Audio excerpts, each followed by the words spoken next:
चलो बेटा, आप लोग अभी तक तैयार नहीं हुए, राबिया आंटी के घर जाना है। मामा क्या करना है उनके घर जाकर? क्या मतलब? जब मैं आपको तैयार रहने का कहकर गई थी तो आपको तैयार ही रहना चाहिए था। हमें मत लेके जाया करें उनके घर। जी बहुत गंदा घर है उनका, ऐसा लगता है उन्होंने कभी सफाई ही नहीं की। उफ, क्या याद दिला दिया आपने। उस दिन उनके घर से बदबू कितनी आ रही थी। चलो घर तो गंदा है ही, कम से कम खुद तो साफ रहे। मुझे तो सोच कर ही घिन आती है। पता नहीं पिछली बार आप कैसे बैठी थी वहाँ।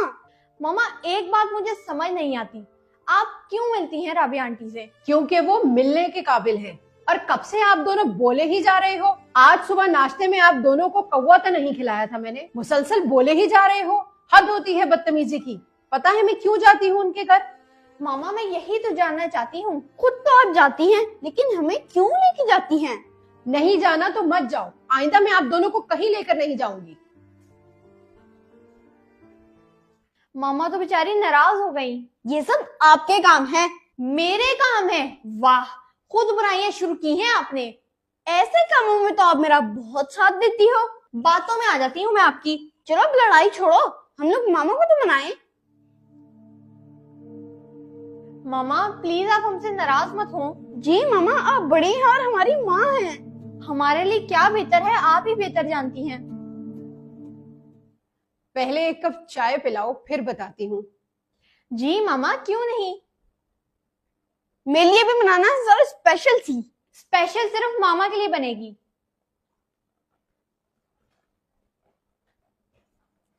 ये ले मामा, मैंने आपके लिए बहुत दिल से चाय बनाई है। और मेरे लिए ना थोड़े से बिस्किट भी ले आओ। आपके होते हुए कोई बिस्किट बच सकता है? अब रात को बाबा आएंगे तो बाबा के साथ जाके ले आना। चलो खाली चाय ही मुझे पकड़ा दो। अच्छा मामा, अब आप बता दें कि आप राबिया आंटी से मिलती ही क्यों हैं?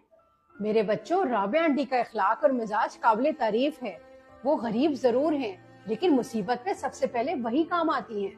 और वो हमदर्द और एहसास करने वाली भी हैं। लेकिन मामा मुझे बस उनका घर पसंद नहीं आया। बेटा, आप दोनों ने उनका कच्चा मकान तो देख लिया, लेकिन उनका खलूस नहीं देख पाए। मामा ये कांता आपी ने कहा था कि उनका घर गंदा और बदबू वाला है, वरना मुझे तो ऐसा बिल्कुल नहीं लगा। मोहम्मद शहीर, आप कितने तेज हो, सारी बातें मुझ पर डाल देते हो और खुद अच्छे बन जाते हो। क्योंकि बड़े बहन भाई हर बात के जिम्मेदार होते हैं। लेकिन मामा आप हमें ही क्यों लेके जाती हैं? आप और बाबा भी तो जा सकते हैं। आप दोनों को इसलिए लेकर जाती हूँ ताकि आप देखो और महसूस कर सको कि वो कम वसाइल में भी कितने खुश हैं। और मेहमानों के आने से तो उनके माथे पे शिकन तक नहीं आती। वाकई मामा, ये बात तो हमने सोची ही नहीं। आप सही कह रही हैं, किसी की गरीबी को कमजोरी नहीं समझना चाहिए। जी, हो सकता है वो आपसे बेहतर अमाल और इखलाक का मालिक हो। याद रखो मेरे बच्चों, किसी भी इंसान की पहचान उसके घर के छोटे या बड़े होने से नहीं होती, बल्कि उसकी शख्सियत की वजह से होती है। जी मामा, कभी भी किसी किताब को उसके कवर से जज नहीं करना चाहिए। किसी इंसान की गरीबी को उसके इखलाक के साथ मत तोले। क्या पता वो अपने रब के कितने करीब हो। जब आप किसी के घर जाएं तो गूंगे या बहरे बनकर वापस आएं और आकर उसकी अच्छाइयों पर गुफ्तगू करें, ना कि उसकी बुराइयों पर। आप खुद जैसे इंसान होते हैं वैसे ही लोग आपके साथ जुड़ते चले जाते हैं। इसलिए बेहतर इंसान बने ताकि बेहतर लोग आपके साथ जुड़ते जाएं। आपकी पहचान आपके अल्फाज, आपके अमाल और आपके इखलाक में छुपी है। अब ये आप पर है, जैसी चाहें अपनी पहचान बना लें।